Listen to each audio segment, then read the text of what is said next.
buenas tardes, gracias por acompañarnos. En este momento son las 7 de la tarde con 2 minutos, hora del centro en la República Mexicana. Estamos celebrando el 4º aniversario de Conecta Zacatecas Radio TV, así como del informativo con un servidor y amigo Carlos Aguirre Romo, que puede escuchar usted en radio por internet de lunes a viernes en punto de las 8 de la mañana.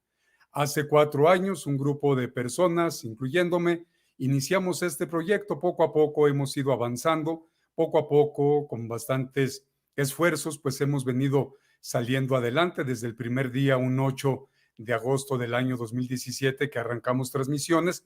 Bueno, pues hemos venido haciendo lo propio. Al segundo año pudimos por fin ya transmitir en la plataforma Facebook a través de Facebook Live, y hoy, en el 4º aniversario, a través de este programa Diálogos con un servidor y amigo, pues estamos abriendo ya los espacios a hacer televisión en redes sociales, televisión por internet. Así es de que sean todos ustedes bienvenidos. Muchísimas gracias por acompañarnos en esta celebración. Estamos un poco, pues ahora sí que, como dice el amigo Julio Astillero, en producciones con lo que hay. Yo digo producciones con lo que tenemos, pero con mucho cariño de llevarles a ustedes lo principal, no tanto los escenarios, las escenografías, sino llevarles a ustedes información, comunicación, los datos duros, con el manejo excelente que van a hacer todos y cada uno de nuestros invitados. Así es de que hoy nos honra tener con nosotros en este espacio Diálogos con Carlos Aguirre Romo a una persona a la que admiro mucho. Es el maestro Jesús Lemus, periodista independiente, periodista libre. Él es escritor y me tomé la libertad de dar a conocer, posiblemente muchos de ustedes ya lo sepan, pero voy a dar a conocer más sobre este gran periodista y escritor que admiro mucho, Jesús Lemus. Él es un periodista, tiene 32 años de trayectoria o más. Ha sido reportero, jefe de información, jefe de redacción y editor en diversos diarios locales y estatales allá en Michoacán. Ha colaborado en diversos medios nacionales. Se autodefine como un periodista independiente de investigación, siendo sus temas focales la seguridad nacional, el narcotráfico, los derechos humanos, los desplazamientos sociales y la corrupción oficial. Es autor de muchos libros que voy a citar para todos ustedes, donde aborda temas de, carcelarios, hasta temas de narcotráfico y despojo de recursos. Los Malditos, publicado en el año 2013, Mireles el Rebelde en 2014, Cara de Diablo 2014, Michoacán en Guerra en 2015, Tierra sin Dios 2015, El Último Infierno 2016, México a cielo abierto en 2018 y El agua o la vida en 2019.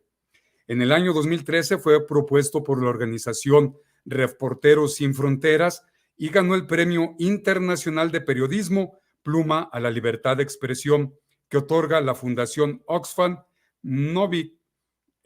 También logró por su narrativa que describe el horror de la cárcel, escrita desde el interior de una celda de la cárcel federal de Puente Grande en Jalisco, en donde estuvo preso por 3 años y 5 días. Fue perseguido político del gobierno de Felipe Calderón, periodo en el que fue encarcelado y del que resultó absuelto luego de las falsas acusaciones de delincuencia organizada y narcotráfico. Se le imputaron tras haber cuestionado la guerra contra el narcotráfico de García Luna y por haber señalado las relaciones de la familia del entonces presidente Felipe Calderón con el cártel de la familia michoacana. Actualmente, Jesús Lemus es un periodista desplazado a causa de las amenazas de muerte que le han provocado tanto sus publicaciones en medios nacionales e internacionales, así como por los libros escritos en donde documenta los roles de corrupción y complicidad entre los cárteles de las drogas, empresas transnacionales y el gobierno federal. Y está viendo usted, pues, parte de la bibliografía que ha escrito el periodista y escritor Jesús Lemus, al que con mucho gusto y con mucho honor le doy la más cordial de las bienvenidas. Maestro Jesús, muchísimas gracias por estar con nosotros en estos diálogos con un servidor y amigo, Carlos Aguirre Romo. Buenas tardes, te saludo con mucho gusto, mi querido maestro Carlos Aguirre. Un placer poder estar aquí en tu espacio. Gracias por la invitación. Y pues bueno, también felicitarte, por supuesto, por estos 4 años, pues, que se dicen fácil a lo mejor, pero que sin duda alguna han sido de mucho trabajo y de mucha dedicación para mantener a la gente informada a través de Conecta Zacatecas Radio Televisión. Entonces, de veras, mandarte un fuerte abrazo y todo mi reconocimiento, mi querido maestro Carlos, por estos 4 años que ya cumples al aire, que ya cumples de estar picando piedra prácticamente, y que ojalá, por supuesto, vengan muchos, porque la verdad es que en México, mi querido maestro, necesitamos espacios informativos libres como este, porque tú sabrás, lo has de saber, por supuesto, mejor que yo.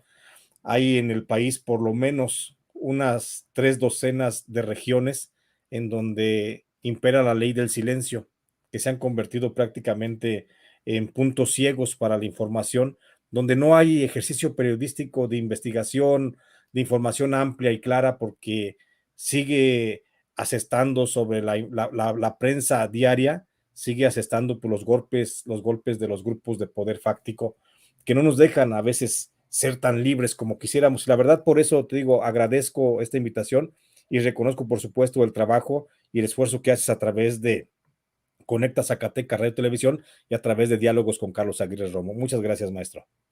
Al contrario, muchas gracias, Jesús. Y bueno, me enorgullecen y comparto con todo mi equipo, con todo el auditorio, tus palabras. Y efectivamente, pues en más de 26 años de oficio periodístico, prensa escrita, prensa electrónica, radio, AM, FM, televisión por cable, y ya bastante tiempo a través de las benditas redes sociales, haciendo radio digital, radio por internet, ahora televisión. En estos 4 años ya teniendo completa libertad de expresión, teniendo a través de Conecta Zacatecas Radio TV independencia editorial y teniendo también una independencia en contenidos, en invitados, en todo lo que vamos a tratar.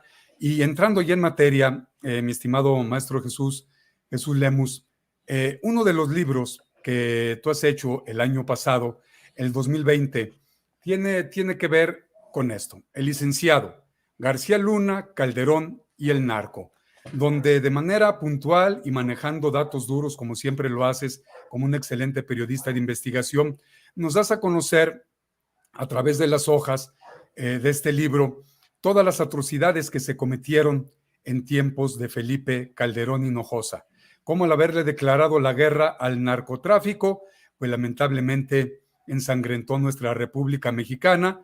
Ya sabemos que compró el servicio espía, el software, malware, no sé cómo le llaman, no soy experto en esos temas, una disculpa, pero donde no solamente se invadían las redes de comunicación de periodistas, defensores de derechos humanos, sino también de personas que estaban en la cárcel, y esto llegó hasta tiempo de Enrique Peña Nieto. Sabemos que Felipe Calderón ha hecho mucho daño a nuestra nación, pero te regreso los micrófonos, Jesús, porque en esta guerra que Felipe Calderón Hinojosa le declaró presuntamente al narcotráfico para de esa manera querer legitimar lo que no tuvo de legitimidad en las urnas, porque la legitimidad solamente la da la mayoría de votos. Bueno, pues tenemos este México ensangrentado. Tuvimos la oportunidad, todos los mexicanos, el pasado domingo, ya hace un domingo, por cierto, donde, bueno, pues 1 o 2 domingos, donde a través de nuestro voto, a través de nuestra elección, de nuestra decisión, pues el sí ganó para llevarlos a juicio. Él, al igual que Fox y algunos otros, se siguen burlando, dicen que fracasó, pero no fracasó. Así es de que, Jesús, ¿por qué no fracasó? ¿Por qué debemos de llevar a juicio a Felipe Calderón Hinojosa? Bueno, qué bueno que tocas el tema de la consulta, mi querido maestro Carlos Aguirre. El asunto es que no es que haya fracasado la consulta, sí es cierto, hubo una escasa participación y muchos mexicanos que a través de las redes sociales, a través de, pues sí, básicamente a través de las redes sociales exigen cada vez más participación de los periodistas para que sea más abierta la exposición de las condiciones de corrupción que nos dejaron en el pasado, pues sí, un gran número de esos mexicanos exigentes, pues no tuvieron el valor de acudir a las urnas, no lo hicieron por desidia, veto a saber por qué, mi querido maestro. Pero el caso es que sí, muchos mexicanos perdieron la oportunidad de pedir de manera oficial y formal, pero sobre todo de manera muy histórica, que se llevara a juicio no solo a los expresidentes, porque la pregunta, como tú lo recordarás, la pregunta planteada en la consulta de justamente hoy hace 8 días, pues refiere o refería más bien a investigar a los actores del pasado, a los actores políticos del pasado que con sus actos hayan cometido pues tropelías y hayan generado, por supuesto, víctimas y no hayan cumplido leal y patrióticamente a su cargo.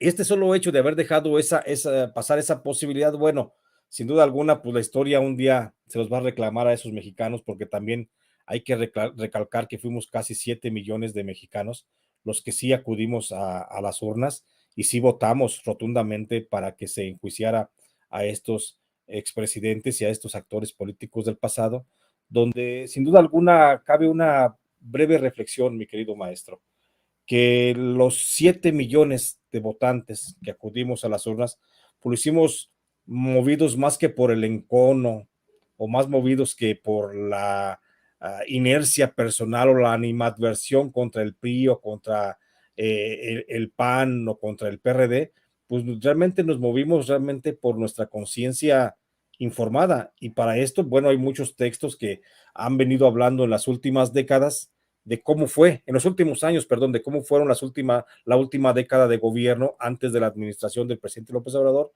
cómo fue de sucia esa administración.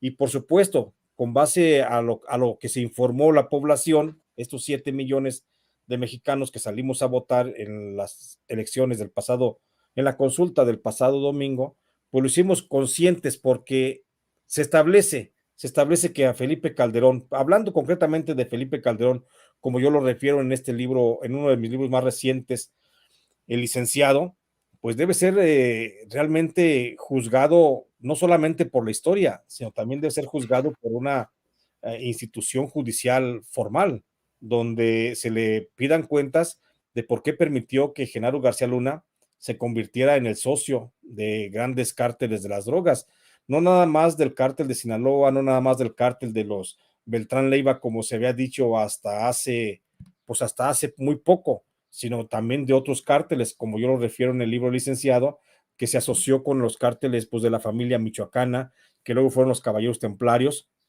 también con el cártel de los Zetas, de los Arellano Félix, del cártel Jalisco Nueva Generación y por supuesto del cártel de Juárez, el de Amado Carrillo. Entonces, creo que ahí hay una responsabilidad histórica muy grande de Felipe Calderón.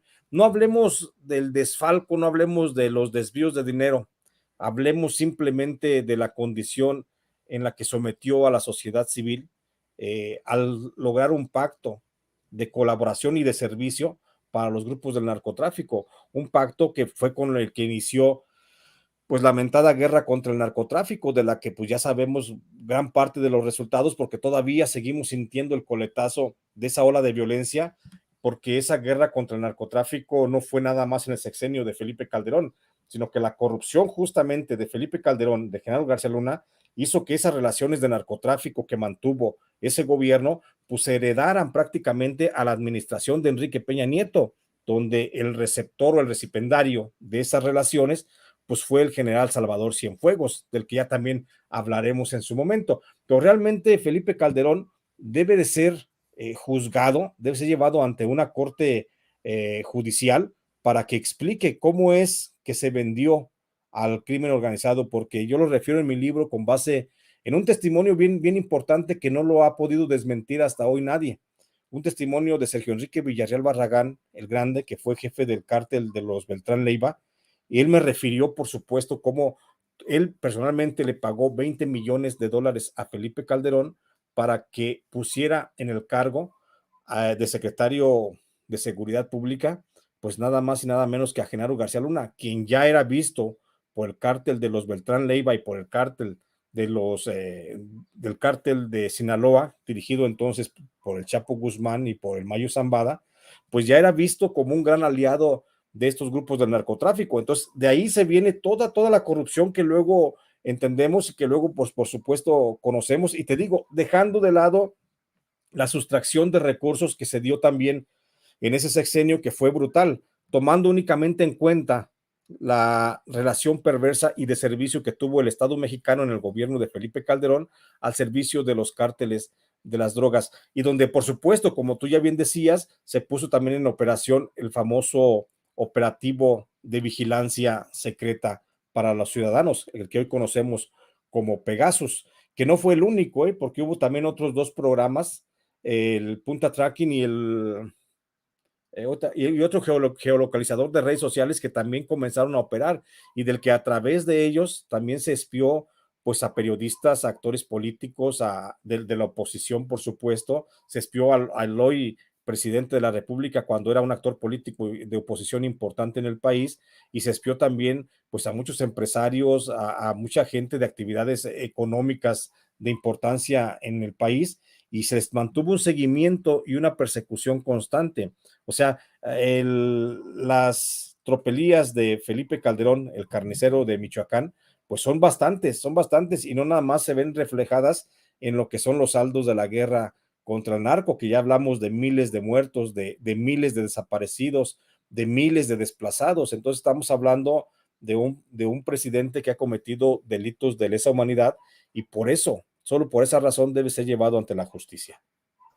Jesús, para darle contexto más amplio, más profundo en estos datos duros a nuestro auditorio, creo también muy importante a las nuevas generaciones que desconocen todos estos hechos. Posiblemente es algo de lo que los motivó a tener un desinterés, aparte que ya sabemos cómo atacó el INE, cómo atacó la prensa corporativa. Jesús, ¿quiénes son los Calderón? ¿Quiénes son los Zavala? Porque en tu libro, pues los describes, y los Calderón y los Zavala, al haberse juntado, pues son demasiado peligrosos, esta propia familia ya con Felipe, con Margarita. Sí, por supuesto. Yo creo que eso fue lo que realmente me llevó a la prisión en algún momento de mi vida, el haber señalado que en Michoacán la mafia más poderosa, el cártel más poderoso, pues era el de la familia, pero no el de la familia michoacana, sino el de la familia Calderón Hinojosa.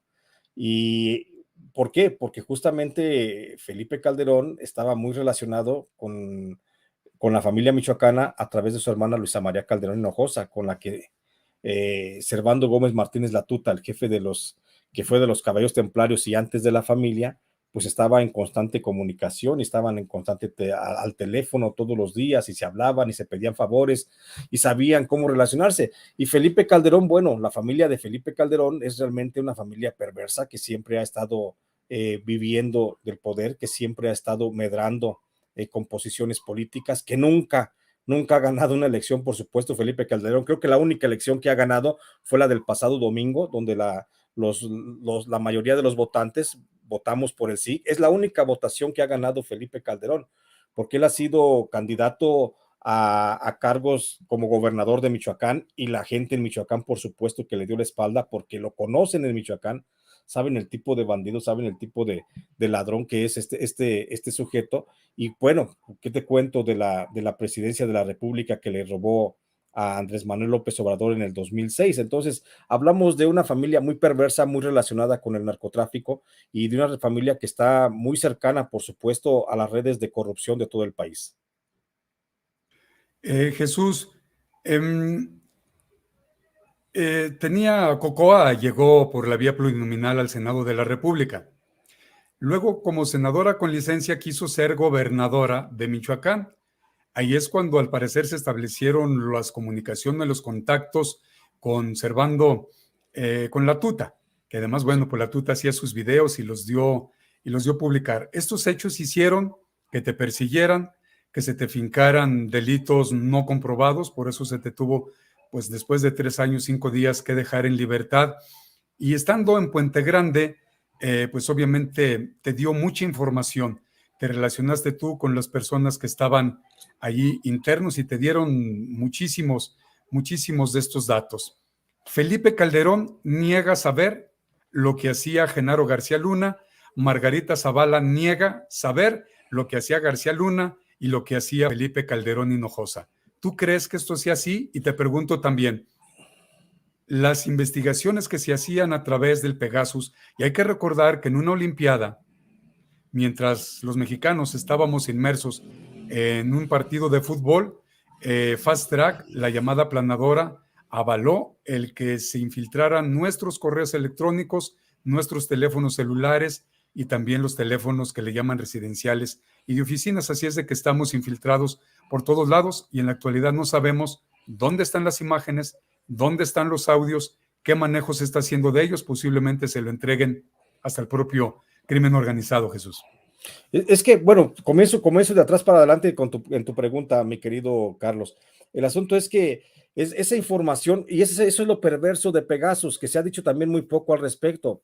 Pegasus tiene una ventana trasera en la que crea, aparte de que vamos a citar el ejemplo, si te están interviniendo tu teléfono y se saca un reporte, automáticamente se crea un reporte espejo que va a dar justamente a un grupo de empresas o los dueños de ese software, que son los que luego lo pueden mover o comercializar, o no sabemos cómo hagan, pero realmente un informe que se va o que se iba en un momento determinado a la Secretaría de Seguridad Pública o a la Secretaría de Gobernación, investigando una serie de llamadas o conectándose para transcribir una serie de llamadas que se generaban a través del teléfono que estaba pinchado, pues también se generaba otro informe que iba a dar a las manos de los dueños de las empresas que vendieron Pegasus. Eso es verdaderamente lo perverso de este sistema de espionaje, porque no nada más la información que se generó a través del espionaje, no nada más fue a dar a las instancias oficiales que la podrían requerir, la Secretaría de Defensa Nacional,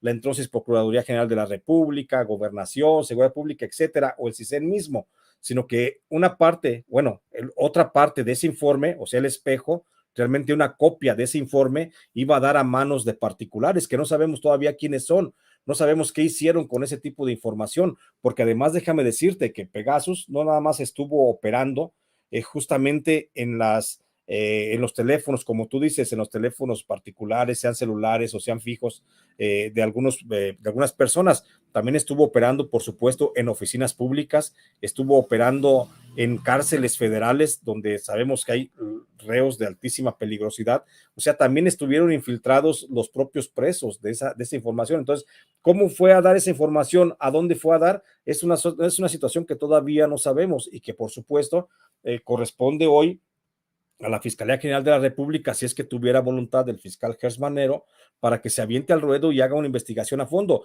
y que no se nos esté dando mucho atole con el dedo, porque ya, ¿cuánto hace, mi querido Carlos, que se dio a conocer nuevamente el asunto de Pegasus y no se ha hecho nada? Yo di a conocer el asunto de Pegasus en mi libro El Licenciado, que publiqué en octubre del año pasado. Desde octubre del año pasado yo ya mencionaba lo que los medios de comunicación están retomando en sus primeras planas, los medios tradicionales, pero esa información yo ya la señalaba sobre quiénes eran los que estaban siendo espiados por el gobierno, y justamente en el libro El Licenciado, te digo, eso lo publiqué yo en octubre, y la información la obtuve pues desde antes de octubre, por supuesto, yo ya esa información me hice de ella desde, por ejemplo, desde enero a junio del año pasado. Entonces, esa información ya estaba por ahí circulando, rondando, tengo unos expedientes al respecto, pero ya se sabía de ello. Pero hasta hoy la Fiscalía General de la República pues no ha pasado más allá del escándalo mediático, lo ha dejado pasar, no tiene ninguna voluntad de llevar a fondo una investigación. Y bueno, esto lleva a que comencemos a dudar de la Fiscalía General de la República si realmente no tiene compromisos con estos personajes, porque increíblemente, pues Felipe Calderón, él se los saca todos negando y diciendo, es que yo no sabía. Pues cómo iba a saber, ¿no? Primero, en primer lugar, no podía saber porque si es que fuera cierto el que no sabía, no podía saber porque Genaro García Luna siempre se impuso ante él. Genaro García Luna es un tipo que se imponía tanto intelectualmente hasta físicamente frente al propio presidente. Es pinche presidente miniatura, mide menos que yo, 1,45, yo mido 1,50, entonces, pinche presidente en miniatura, cualquiera se impone, ¿no? Me has de disculpar los exabruptos, mi querido, Excelente, está bien, está bien. mi querido Carlos, pero el caso es que, ¿cómo no iban a saber?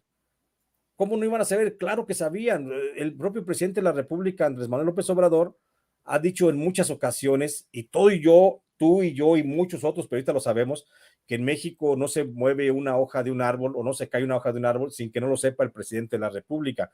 Para eso existe un aparato de inteligencia. Para eso, fíjate cuántos aparatos de inteligencia hay. Hay un aparato de inteligencia en la Secretaría de Hacienda y Crédito Público, en el famoso SAT. Hay otro aparato de inteligencia en la Unidad de Inteligencia Financiera. Hay otro aparato de inteligencia en la Secretaría de Marina, otro en la Secretaría de Gobernación, otro en la Secretaría de la Defensa Nacional y el propio que era el CISEN, el Centro de Investigación y Seguridad Nacional, más el de la Policía Federal entonces. Entonces, ¿cómo no iba a saber por todos esos sistemas de operación que tenía Felipe Calderón lo que estaba haciendo su mano derecha en materia de combate a la delincuencia? Por supuesto que lo sabía y bueno, lo niega y se desmiente. Te digo, yo estuve en prisión justamente una parte de ese sexenio, los primeros, bueno, del 2008 al 2010, prácticamente 3 años de ese sexenio, yo estuve en la cárcel y en la cárcel donde yo estuve en Puente Grande, se sabía de las relaciones de García Luna con muchos de los cárteles de las drogas y muchos de los representantes de los cárteles de las drogas que estaban ahí.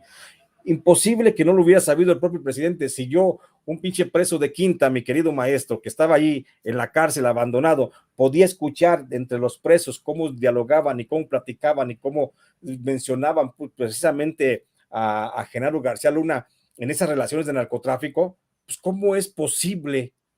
¿Cómo es posible que no haya sabido el propio Felipe Calderón, la propia Márgara, que no haya sabido?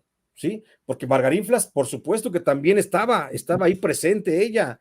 Ella también estaba presente en la toma de decisiones presidenciales. Entonces, también me extraña que no se le juzgue hoy, que no se le busque fincar responsabilidades históricas a Margarita Zavala, igual que lo hizo en su momento esta señora, la esposa de Vicente Fox, Marta Sagún. Entonces, ¿por qué? Porque ellas fueron tan entrometidas en la toma de decisiones, pues por supuesto aprovechando el hueco de inteligencia o de mentalidad que había en el presidente, porque tuvimos los dos presidentes más brutos que hemos tenido en la historia, pues han sido precisamente el propio Vicente Fox y Felipe Calderón. Entonces, si queremos darle el beneficio de la duda a Felipe Calderón de pensar de que no sabía lo que hacía Genaro García Luna, pues habrá que entonces acudir a esa falta de capacidad y de intelectualidad que siempre tuvo al frente de la presidencia o a su estado etílico para poder saber que no estuvo al pendiente de lo que estaba pasando, pero no existe forma, mi querido Carlos, no existe forma de que no haya sabido de cómo estaba. Y ya concluyo la pregunta. Las relaciones de contacto entre la Tuta, Servando Gómez Martínez la Tuta, y Luisa María Calderón Hinojosa, aun cuando fueron evidenciadas justamente al inicio de la administración del presidente Calderón, ya venían de mucho tiempo atrás y fue precisamente Genaro García Luna el que las estableció. Recordemos que allá por la década de los 90, Felipe Calderón, después de ser diputado local de la Ciudad de México, buscó ser el gobernador del estado de Michoacán. Y quien le ayudó a crear esa esfera, ese entorno político y de acercamiento con los grupos del narcotráfico en Michoacán para que lo dejaran transitar, fue precisamente Genaro García Luna, quien ya era un funcionario importante dentro del Centro de Investigación y Seguridad Nacional. Y fue Genaro García Luna el que le marcó incluso muchas rutas hacia dónde caminar, por dónde ir, porque hubo muchas ocasiones, y esto lo dejo así como en el anecdotario, hubo muchas ocasiones en que el presidente, bueno, el que Felipe Calderón como gobernador, tratando de llegar a una localidad michoacana, cruzaba la frontera limítrofe con Guanajuato y lo vimos haciendo de repente, dirigiéndose hacia caminos como a Moroleón o a Pénjamo, Guanajuato, pensando que estaba en suelo michoacano. De ese tamaño fue el desconocimiento de la geografía michoacana del propio Calderón. Sí, además acabas de recordar datos importantísimos que vienen en tu libro, el cómo te confirmaron que le habían dado millones de dólares, millones y millones de pesos para que pusiera en la Secretaría de Seguridad a Genaro García Luna. Que él diga que no lo sabía, pues hombre, que se lo crea quien quiera. Creo yo que lo de su alcoholismo es una cortina de humo. Es algo con lo que él se trata de hacer como que no sabía, como que no supo, pero ¿qué tal supo saquear a la nación? ¿Qué tal supo vender a la patria, traicionar a nuestra República Mexicana?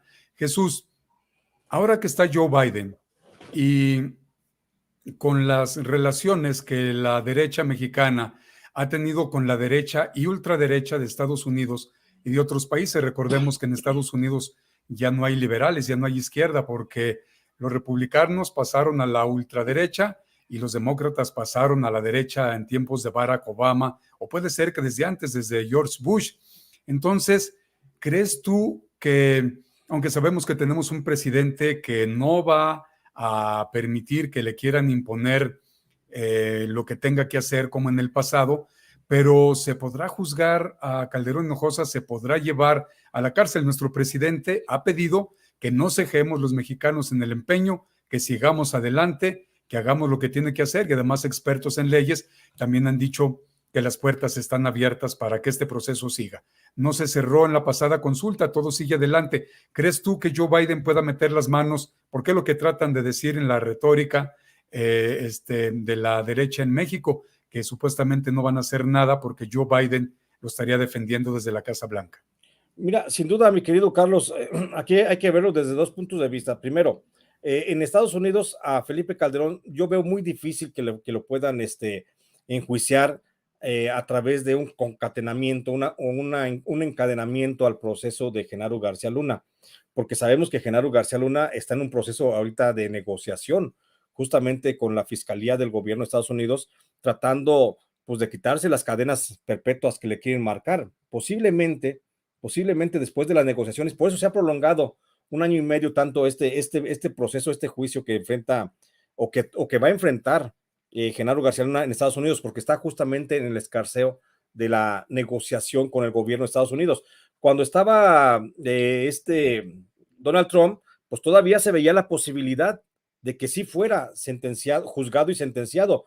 Bueno, después llega Joe Biden y sabemos de la cercanía que existe entre Joe Biden y Felipe Calderón y por supuesto la ultraderecha mexicana, y eso hace pensar que en Estados Unidos Felipe Calderón nunca va a pisar la cárcel, pese a que se ha mencionado y se ha señalado en varias declaraciones de testigos protegidos que se han recabado dentro del proceso de García Luna. García Luna, por supuesto, ha referido que el presidente Calderón sí sabía de lo que estaba haciendo, pero por eso mismo ha entrado en una negociación para convertirse en colaborador del gobierno norteamericano, y vamos a ver un juicio muy rápido, un juicio relámpago en el que García Luna reconozca que es responsable y seguramente alcanzará una sentencia mínima, y una sentencia mínima en Estados Unidos, pues estamos hablando de 35 años, que no es nada comparado con la cadena perpetua, y si alcanza una prisión de 35 años, posiblemente en 10 años o en 5 años estaríamos viendo cómo Genaro García Luna estaría pidiendo la posibilidad de la libertad condicional a través de la colaboración. Para esto, si logra aportar información que le pueda favorecer a Estados Unidos. Lo que me hace pensar que vamos a ver muy pronto a Genaro García Luna en libertad. Cuando no, hasta en una de esas lo decretan libre en este primer juicio. Entonces, eso es muy peligroso para México, porque hay muchos periodistas en riesgo, por supuesto, que lo hemos señalado, que hemos dicho, que hemos referenciado sus relaciones con el narcotráfico, y pues por supuesto que eso sería muy peligroso para muchos periodistas que lo hemos mencionado. Pero, y volviendo al caso de Felipe Calderón, a Felipe Calderón yo no lo veo en la cárcel, aunque sí quisiéramos, por supuesto, para que respondiera por todo lo que hizo. No lo veo por una sola razón. Existe mucha voluntad de mi presidente, de mi presidente López Obrador, para que se lleve un proceso y se esclarezcan los actos del pasado. Pero donde no veo voluntad, insisto, es justamente en el fiscal general de la República, Alejandro Gertz Manero, que no está caminando en el combate muy de la mano, no está caminando de la mano con el presidente López Obrador en el combate a la corrupción. Entonces, por esa razón, así como Gertz Manero dejó en libertad al general Salvador Cienfuegos, pese a todas las evidencias que había, pese a las evidencias que le aportaron el gobierno de Estados Unidos de las relaciones que tenía con el narcotráfico, y lo deja en libertad y dice que no hay nada que investigar, bajo esa misma tesitura el fiscal general de la República va a exonerar, por supuesto, en un momento determinado a Felipe Calderón, porque hay que recordar que el fiscal general de la República tiene muchos intereses ocultos, tiene muchos intereses con grupos importantes empresariales mexicanos, y eso no le va a permitir que veamos a Felipe Calderón, eso no nos va a permitir que veamos a Felipe Calderón en prisión. Jesús, para ir ligando otro tema que quiero tratar para todo el auditorio, vamos ahora a tu libro, a este libro, Jaque a Peña Nieto, es de este año 2021, Jaque a Peña Nieto y su imperio de corrupción. Hablando de Hertz Manero, que también trabajó para gobiernos de la docena trágica panista, como le llamo yo, Fox Calderón, un Hertz Manero que pues no avanza en el caso de Lozoya, no avanza en los casos Odebrecht, y pues veo en mi análisis que pues van a prescribir los delitos, o al menos la mayor parte de ellos, para poder ver en la cárcel a Lozoya y algunos otros más. Ahora nos adelantas en tu análisis que pueda hacer lo mismo, exonerar a Calderón Hinojosa, y que Salvador Cienfuegos, que lo exoneró literalmente también Hertz Manero, podríamos llevar, aunque bueno, sé que las leyes en México se dice que una persona no puede ser juzgada dos veces por el mismo delito, pero Salvador Cienfuegos fue el secretario de la Defensa Nacional en el espuriato también de Enrique Peña Nieto, Jesús. Claro, pero aquí esa máxima del derecho de que una persona no puede ser juzgada dos veces es justamente cuando el proceso se judicializa y se lleva ante un juez, y cuando el juez dicta una sentencia. Como en este caso todavía no se ha dictado sentencia, o sea, la investigación puede iniciar en cualquier momento, o sea, investigaciones puede haber cuantas haya necesidad, lo que no puede haber es dos sentencias sobre el mismo tema. Y en el caso del general Cienfuegos, creo que sí podría darse una nueva investigación, si es que hubiera voluntad del fiscal general de la República, pero como tú bien lo señalas, pues se ve que no existe voluntad. Ya vimos el caso, pues, de Emilio Lozoya, que tú bien señalas. Vemos también el caso de cómo se está prolongando la investigación que se tiene contra Luis Videgaray Caso. Vemos también cómo se les va a dar largas también al asunto del secretario de Economía y del Alfonso, se llama el apellido, del secretario de Economía. Entonces Guajardo. exactamente, Ildefonso Guajardo. Entonces estamos viendo una fiscalía que no tiene la mínima intención y que podría estar jugando primero a esa posibilidad de que prescriban los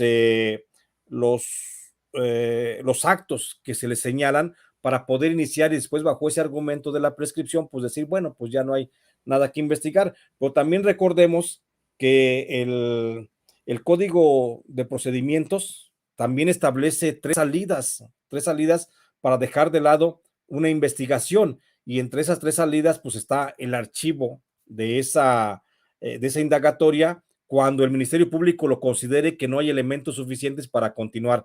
Está también, por ejemplo, el cese de la investigación cuando el Ministerio Público considere que no hay, que se han agotado todas las líneas de investigación. Y también está, por supuesto, el ejercicio de la no acción, el ejercicio de la no acción penal por cuando se considera que es inimputable pues la persona. Entonces, ahí tiene varias salidas la Fiscalía General de la República. Esto seguramente alguien que sea abogado no lo podría explicar de manera más clara, pero yo veo tres salidas que tiene muy fáciles el fiscal general de la República para no poder llevar a juicio pues a los actores del pasado. Y hablando concretamente de este personaje de Enrique Peña Nieto y del general Cienfuegos, pues yo ahí en el libro de Jaque a Peña Nieto, que salió publicado apenas en junio de este año, el 1 de junio de este año, pues ahí yo refiero claramente cuáles fueron los delitos de Enrique Peña Nieto y de sus principales colaboradores, porque fue una montaña de corrupción, mi querido maestro, enorme. Enrique Peña Nieto no nada más continuó como lo hizo Felipe Calderón con la relación narco-estado, también él enajenó el país, entregó una superficie casi del tamaño de Chihuahua, Durango, Jalisco y Nayarit, de ese tamaño, a las empresas transnacionales, fueran mineras o exploradoras de petróleo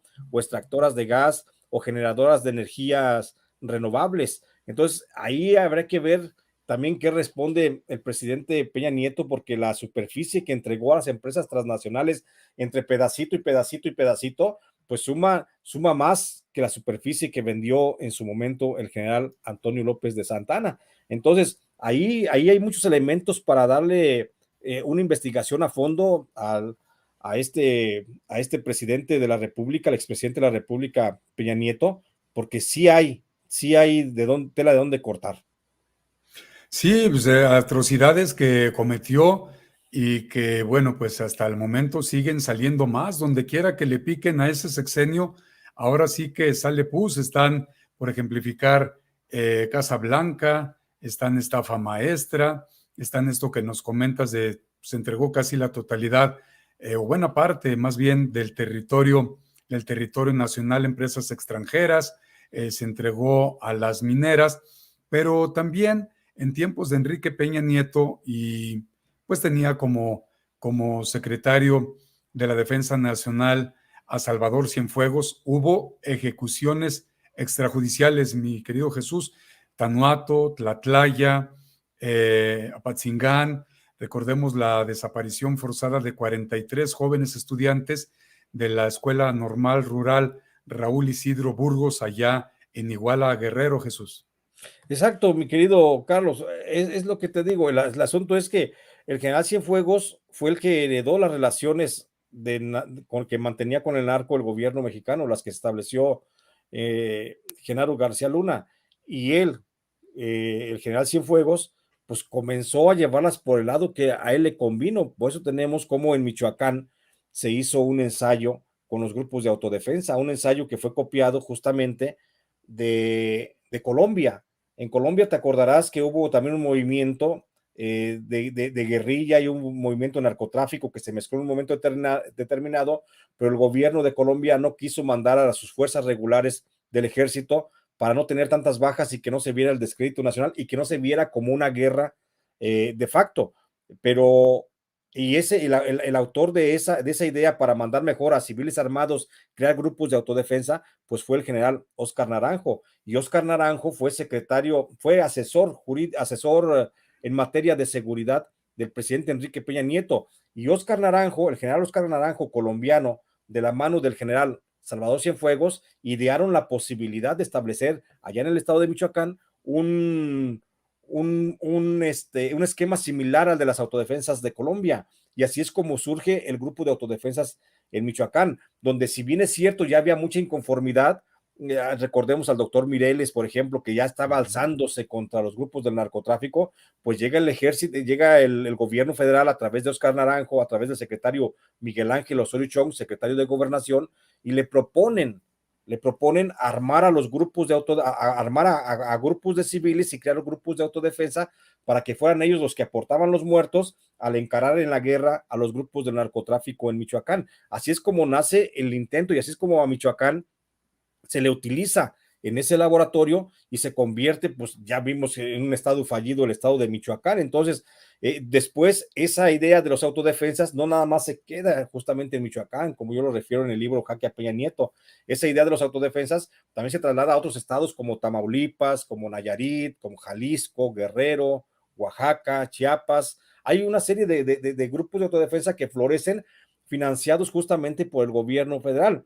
Después, por pleitos en la cúpula entre Oscar Naranjo y el grupo de Miguel Ángel Osorio Chong, pues terminan dejando al abandono los grupos de autodefensa que ellos mismos armaron, y es cuando los grupos del narcotráfico pues toman a estos grupos de autodefensas y ellos los comienzan a financiar, pero a favor de ellos, y utilizan a las autodefensas y a la Fuerza Armada Civil, la utilizan pues para combatir a grupos enemigos de esos propios cárteles. Así, por ejemplo, el Jalisco Nueva Generación reclutó a la mayoría de los grupos de autodefensa en Michoacán, y luego estos grupos de autodefensa que peleaban inicialmente contra cualquier grupo de narcotráfico, pues se convierten en enemigos prácticamente nomás del grupo de la familia michoacana, o enemigos de los caballeros templarios, o de los H3, o de los Viagra, etcétera. Y esa situación la vemos replicada a nivel federal. En varios estados se vuelve a repetir esa situación. Esto es lo que hace luego que en esa revuelta aparezcan también el ejército del general Cienfuegos, atendiendo sus propios intereses de protección a algunos grupos de narcotráfico, pues a toda la población civil la veía como enemiga. Entonces, en algunas regiones el ejército estuvo trabajando como brazo operador de los de Sinaloa, en otras del cártel, por ejemplo, de los Beltrán Leiva, en otras de los Zetas y en otras de la familia michoacana. Y en ese combatir, pues hay muchos muertos de por medio, civiles que no tenían nada que ver o que fueron masacrados directamente por el ejército. Y tenemos el caso, como tú ya bien referías, el caso de Tlatlaya, el caso de Apaxingán, de Tanuato, el caso, por ejemplo, también de los 43 desaparecidos, los muchachos desaparecidos en Iguala, de la normal de Ayotzinapa. O sea, tenemos una serie de matanzas en donde el ejército intervino y actuó contra estos grupos de civiles, pensando que eran enemigos o eran contrarios al grupo del narcotráfico que ellos respaldaban. Entonces ahí vemos esa, pues sí, esa revoltura social a final de cuentas, donde vimos un ejército que estuvo al servicio de los cárteles de las drogas atentando directamente contra la población civil, lo que en sí ya se convierte pues en un delito de lesa humanidad, mi querido Carlos. Jesús, obviamente Osorio Chong niega calderónicamente que siendo secretario de Gobernación haya sabido sobre el espionaje a periodistas, defensores de derechos humanos, líderes obreros, campesinos, etcétera. Pero Ricardo Monreal, en una entrevista en medios corporativos, pues dice que pues él y su hermano David, actualmente gobernador electo en Zacatecas, salvaron la vida gracias a que operaba el mentado Pegasus.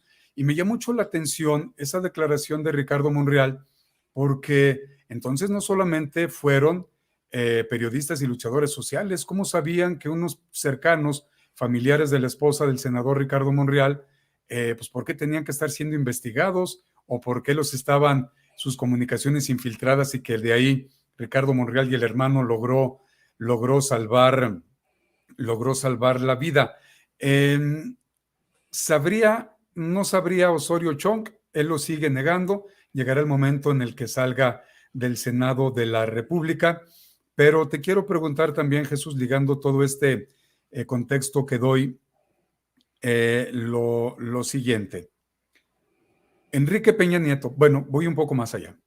Fox, Calderón Hinojosa y Enrique Peña Nieto han sido denunciados tanto en México como en Estados Unidos de que delincuentes, líderes de grupos criminales, de grupos del narcotráfico, financiaron las campañas de estos tres expresidentes de la República.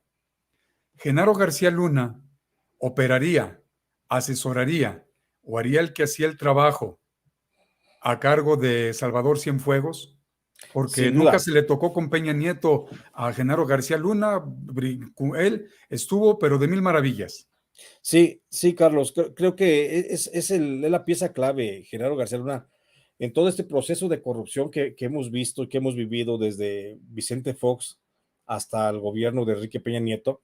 La pieza clave se llama Genaro García Luna, porque recordemos que Genaro García Luna, él es ya un funcionario, ya era un funcionario prominente dentro del CISEN desde la administración.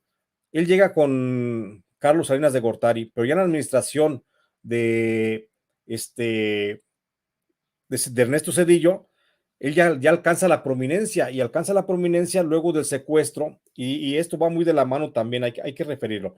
Luego del secuestro de Alfredo Harp Elú, el banquero dueño de Banamex, que él lo resuelve, pues alcanza la prominencia nacional como un excelente policía, porque era un excelente policía, era un excelente investigador, era un excelente espía al servicio del gobierno de México. Cuando presta el servicio y rescata al banquero de Banamex, Alfredo Harp Elú, es cuando Genaro García Luna no nada más es protegido por la cúpula del poder en su momento, que era ya, por ejemplo, la de Ernesto Zedillo Ponce de León, sino que también es protegida por una serie de empresarios y de banqueros, y llámense los TV Azteca, los Televisos, los Telceles, Carlos Slim, los mineros, una serie de personajes que comienzan a cobijar y comienzan a ver a Genaro García Luna como un gran personaje, como una gran persona de apoyo para ellos, y ellos son justamente los que recomiendan a Genaro García Luna en el gobierno de Ernesto Zedillo, estos empresarios, entre ellos Alberto Balleres, o sea, varios. Ellos son los que le recomiendan al presidente Zedillo para que lo ponga al frente de la Policía Federal. Por eso vemos una Policía Federal inicialmente coordinada justamente por Genaro García Luna, cuando la Policía Federal dependía de la Secretaría de Gobernación. Después, cuando llega Vicente Fox, los mismos empresarios, la cúpula priista panista, recomiendan que siga Genaro García Luna al frente de lo que es la Agencia Federal de Investigaciones. Recordarás, la policía más importante nacional en ese momento de combate al narcotráfico. Y ahí es cuando Genaro García Luna pues también comienza a tejer mucho su relación con estos grupos del narcotráfico, y comienza, por supuesto, a obtener mucho dinero, y comienza, por supuesto, a que mucho de ese dinero vaya a diversas campañas políticas de diversos actores, que hablamos de 50, de una cincuentena de funcionarios que encumbró el propio García Luna. O sea, García Luna estuvo tejiendo prácticamente, porque sus aspiraciones políticas pues eran más allá de ser secretario de Seguridad Pública, ¿sí? Entonces, claro que sí hubo una participación muy abierta y muy directa de García Luna en cuanto al financiamiento o para el sostenimiento de los gobiernos de Vicente Fox, en el financiamiento de la campaña de Calderón, y por supuesto en el financiamiento de la campaña de Enrique Peña Nieto. Yo refiero estas relaciones, por supuesto, en este libro más reciente que tú señalas, en el de Jaque a Peña Nieto. Ahí refiero también la participación de García Luna, que aun cuando en el gobierno de Enrique Peña Nieto ya no estuvo presente en ningún cargo político, de todas formas seguía trabajando muy cercano con el gobierno federal, porque a su recomendación muchas empresas de espionaje pues fueron las que obtuvieron contratos y licitaciones de servicios pues directas, otorgadas directamente, ni siquiera entradas a competencia. O sea, fueron contratos que se les dieron directamente. Entonces sí estamos hablando de un García Luna muy poderoso, que trascendió su presencia fue transeccional, de Fox, Calderón y Enrique Peña Nieto, y en esa línea de tiempo lo vamos a encontrar siempre operando a favor de los presidentes de México. Jesús, estás en tu casa, siéntete cómodo. Era mi intención preguntarte lo que viene en tus libros, para que de propia voz tú nos explicaras, tú nos dijeras, pero al amable auditorio, quiero invitarlos a que compren estos libros, todos los de Jesús Lemus, pero el del año 2020, el licenciado, sé que no debo de taparme la cara, hace rato me tapé, una disculpota. Bueno, a ver, aquí está el licenciado García Luna, Calderón y el narco, y también el de este año, que es Jaque a Peña Nieto y su imperio de corrupción, porque esto que estamos tratando solamente es un porcentaje mínimo de toda la información que viene en estos libros. Puede encontrarlos usted de manera muy fácil a través de la tienda Amazon. Vamos a aventarnos ese gol y ahí lo puede encontrar. Puede encontrarlo también en varias librerías, y hasta a la venta también pues en toda la República. Principalmente puede encontrarlo usted en Amazon, y pues a precios muy accesibles para todos nosotros, y podernos informar, enterar de todo lo que viene en ellos. Para ir cerrando, Jesús, quiero ligar también Fox, Calderón, Peña Nieto, pero voy a ir un poco más allá en la historia. Ernesto Zedillo Ponce de León, que fue quien verdaderamente sacó al ejército a las calles sin reglamentación, sin que fuera constitucional. Las personas jóvenes esto no lo saben, posiblemente no se acuerden, aunque tú y yo también somos jóvenes, Claro. debemos de decirlo, y fue quien verdaderamente sacó el ejército a las calles, pero también llegó y fast track anuló al Poder Judicial, que no es ningún poder, porque no es electo por voto, lo digo yo, y impuso Zedillo a los que él quiso, para después hacer legal, avanzar, avalar el Fobaproa, entre otras atrocidades que hizo también Ernesto Zedillo Ponce de León. Las atrocidades de Fox, de Calderón y de Peña Nieto las sabemos, pero quiero ligarlo con lo que está sucediendo actualmente en el Tribunal Electoral del Poder Judicial de la Federación, porque ahí la mayoría de las personas, mi estimado Jesús, pues resulta que son foxistas, son calderonistas. mínimo el presidente que ya corrieron y que no se va a ir, ya dijo, hasta el año entrante, hasta el 2022, 23 creo, se me escapó la fecha, fue muy ligado a Calderón. El que quieren imponer y que además se burló y con palabras soeces se refirió al presidente de la República y pues hizo apología del delito porque dijo que ojalá se muriera el viejo culero de Palacio Nacional, textualmente lo dijo. Ahora quieren engañarnos diciendo que le hackearon su cuenta, pero pues casualmente la cuenta sigue siendo la misma. O sea, cómo se la hackearon y se la regresaron, sí, él mismo la vuelve a reactivar, ya sin hackeos, según él. Pero Jesús, debemos los mexicanos de hacer una consulta, de presionar a la nueva legislatura, porque la saliente no apoyó al presidente, lo dejaron solos, no apoyaron las reformas constitucionales, las iniciativas de ley que metió el presidente López Obrador, ya públicamente los exhibió. Voy a enviar nuevamente, ojalá el Congreso ahora sí me apoye, lo dijo textualmente López Obrador, dijo que va a hacer va a enviar las reformas de ley y que si los diputados no las avalan, pues quedarán exhibidos como antidemócratas. Es la última que acaba de decir el presidente López Obrador. En estos temas necesitamos un nuevo INE completamente reformado que sea verdaderamente ciudadano, necesitamos otro tribunal electoral, necesitamos un poder judicial que verdaderamente aplique la ley de forma pronta y expedita y que garantice esta ley pronta, esta justicia pronta y expedita al pueblo de México y no intereses y poderes fácticos? Por supuesto que sí, mi querido Carlos. Mira, tú hablabas ahorita de una cosa bien cierta, con la que yo coincido sin habernos puesto de acuerdo, por supuesto, en el sentido de que el poder judicial pues no es ningún poder porque no es elegido democráticamente. Nadie sabemos cómo llegaron los magistrados, nadie sabemos quiénes son. Yo les pongo un caso bien concreto cuando platico de este tema con algunas personas que me invitan luego a platicar sobre ello en algunas universidades, y les pongo el ejemplo. Actualmente la democracia priva nada más para dos poderes, el legislativo y el ejecutivo, porque los votamos justamente a los diputados y a los senadores, y votamos a los gobernadores, y votamos, por supuesto, al presidente de la República, y sabemos quiénes son, los presidentes municipales, y sabemos quiénes son nuestros regidores incluso, ¿sí? Sabemos quiénes son nuestros diputados locales, nuestros diputados federales, nuestros senadores también, por supuesto, pero lo que no sabemos es nunca sabemos quién es el juez de distrito que nos corresponde, quién es el juez del tribunal colegiado o del tribunal unitario o de circuito o de distrito. O sea, no sabemos quiénes son esos jueces, y no sabemos porque simplemente no sabemos quiénes son, porque no sabemos cómo llegaron. Entonces, es un poder antidemocrático, por supuesto, el judicial.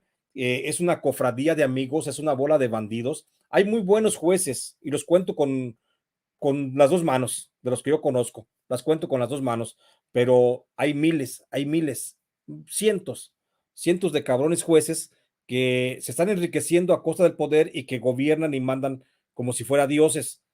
Y sobre las decisiones estúpidas a veces de ellos, pues penden muchas vidas, mucha gente que está en prisión de manera inocente, mucha gente que está en la cárcel sin sentencia, mucha gente que no es escuchada por un juez, o sea, mucha gente que prevalece dentro de las prisiones bajo tortura, bajo violación a sus derechos fundamentales, y eso los jueces, les iba a mentar su madre, pero bueno, me da mucho coraje porque me acuerdo y me gana la rabia, mi querido Carlos, pero los jueces no hacen nada. Entonces creo que el Poder Judicial es un poder que se debe de reformar, se debe reestructurar y debe de plantear nuevas reglas, una nueva normatividad de elección que tendría que ser, por supuesto, de elección popular, como se lleva a cabo pues en algunos países, ¿sí? Donde hay que votar justamente a los encargados de la impartición de la justicia.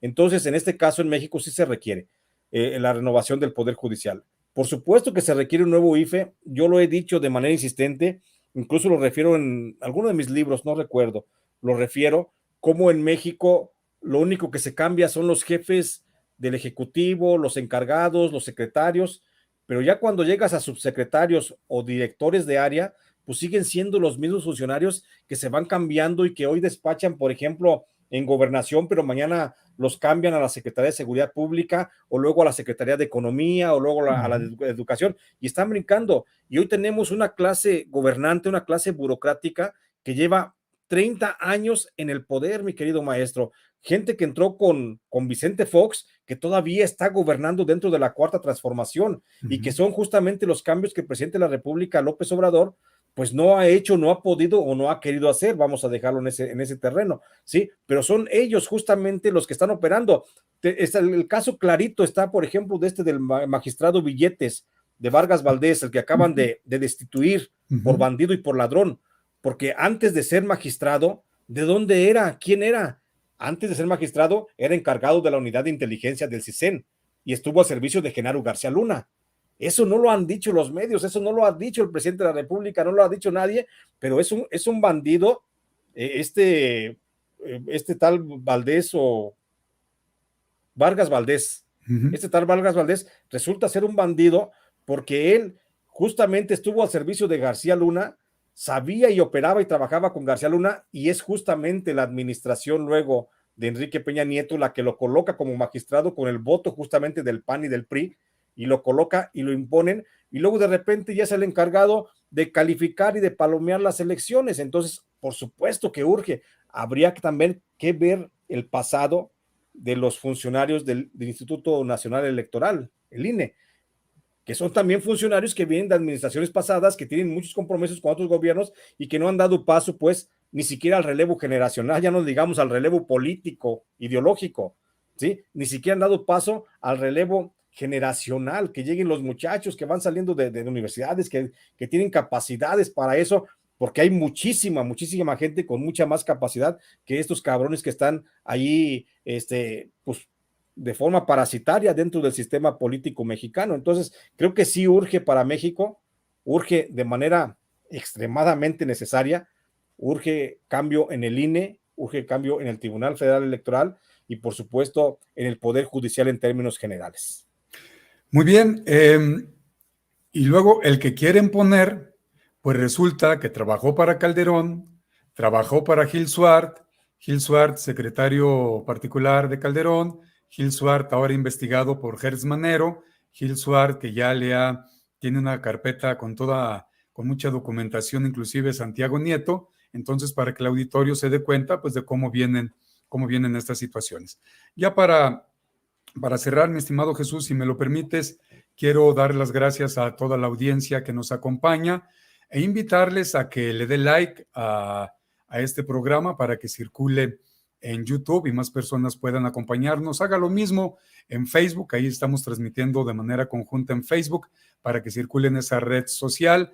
Recuerde que en YouTube dele clic a la campanita para que le lleguen las alertas, las notificaciones. La campanita debe de ser la que tiene 2 rayitas en la parte superior a los costados. Ayúdenos compartiendo el programa en sus redes sociales, en los mensajeros ocultos instantáneos, como por ejemplo WhatsApp y Messenger, y también ayúdenos con sus donativos. Somos un medio completamente libre, totalmente independiente, y bueno, pues requerimos de seguir subsistiendo, de seguir existiendo para todos ustedes. Somos un grupo de personas que nuestro interés es informarle de manera veraz, informarle de manera objetiva, con toda la subjetividad que pueda tener la objetividad, dicen algunos colegas en periodismo, pero pues apóyenos, mi compañero, si nos puede poner rápidamente cómo puede usted apoyarnos con sus donativos. Tenemos algunas vías, ahí lo puede usted ver. Tenemos una en Banorte, ahí está la cuenta. Después puede usted adelantar el video, regresar, ahí estamos en Banamex Oxxo, otro en Banorte. También tenemos en PayPal este servicio a través de Internet, y a nuestros hermanos, amigos que están en Estados Unidos y aquí en la República Mexicana, que no quieran manejar los bancos, pues puede ser a través de un envío en las tiendas Oxxo y en las farmacias Guadalajara, que es lo más fácil. Solamente póngalo a mi nombre, avíseme a través de redes sociales que hizo esto, tómele una foto al envío para poder pasar a recogerlo y bueno, pues seguir informándoles. Mi querido maestro Jesús, quiero agradecerte mucho tu participación. Me siento muy honrado, todo el equipo se siente muy honrado de que nos hayas acompañado en este primer programa Diálogos con Carlos Aguirre Romo, con el que de manera oficial pues abrimos ya lo que es el área de televisión. Esperamos seguir creciendo. Nuestra meta es llegar al menos a poder rentar espacios en televisión por cable, que son carísimos, pero sabemos que con el apoyo de la audiencia lo vamos a hacer. No queremos tener otro tipo de financiamiento porque luego nos censuran, nos dicen ya deja de criticar, no entrevistes a Jesús porque luego dice muchas cosas y queremos tener esa libertad.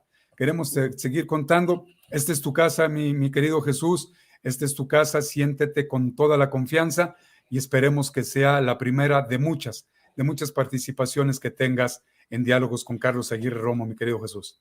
Gracias, te agradezco mucho, mi querido maestro Carlos Aguirre, gracias por la invitación, gracias por dejarme ser parte de este nuevo ciclo que comienza con Diálogos con Carlos Aguirre Romo, por supuesto con Conecta Zacatecas Radio TV, felicitarlos nuevamente por su aniversario y agradecerte de veras esta posibilidad de platicar con la gente, agradecerle a todos los que han puesto sus comentarios, que han preguntado, que nos han saludado, agradecerle por supuesto a José Manuel Fuentes que nos está viendo también, a mi querido Manuel Pedrero también y por supuesto a la grillotina María Luisa Estrada. Entonces agradecerles el apoyo de su amabilidad. Por ahí está escribiendo María Luisa Estrada, dice que los libros se encuentran en Amazon. Muchas gracias, mi querida María Luisa, gracias por el apoyo. Ahí estamos a sus órdenes. Te mando un fuerte abrazo, mi querido maestro, estoy a tus órdenes como siempre. Muchísimas gracias. Teníamos algunos comentarios a mi compañero, a mi productor, o ya cerramos. Tú coméntame. A ver, aquí están. Lisette Trasviña, gracias Lisette. Lisette es una compañera que tiene medios de comunicación independiente en La Paz, Baja California Sur. Un fuerte abrazo, Lisette, es directora de una radio digital. Francisco Cervantes, saludos don Carlos y Jesús desde Cancún, muchísimas gracias, saludos hasta Cancún. También quiero saludar y darle las gracias a María Luisa, la grillotina política, gracias por el apoyo, también a José Manuel Fuentes, gracias a Manuel Pedrero. Ela López dice, debemos hacer una gran manifestación, solo así saldrán, que se sientan quien manda en el país. Muchas gracias a todos ustedes. José Camacho, aquí con el señor Carlos Aguirre y su invitado Jesús Lemus Barajas. Muchas gracias, José Camacho, por sus comentarios. Y bueno, pues gracias a todos ustedes. Este es el primer programa. Vamos a ir agarrando bien cómo se hacen todas estas situaciones. No sabíamos bien cómo hacerlo, pero creo que salió bien, Así es de que, mi querido Jesús, muchísimas gracias y me regresas, compañero, con Jesús. Vamos a ver ahorita para ya despedir ahora sí el programa y vamos a tener otro programa. No vamos a poner de momento un horario fijo porque pues vamos a estar implementando esto, pero quiero invitarlos a que nos escuchen de lunes a viernes en punto de las 8 de la mañana a través de Conecta Zacatecas Radio TV. El link, la liga es conectazac.rtv.com. Tenemos varias redes sociales, aplicaciones, somos un medio digital, radio digital multiplataforma, para que nos acompañen y ahí tendremos muchísima información. También síganos en nuestras redes sociales porque vamos a estar informándoles las siguientes entrevistas, las siguientes participaciones. Muchas gracias, mi querido Jesús, un fuerte abrazo, seguimos en comunicación. Gracias, hasta luego. Gracias.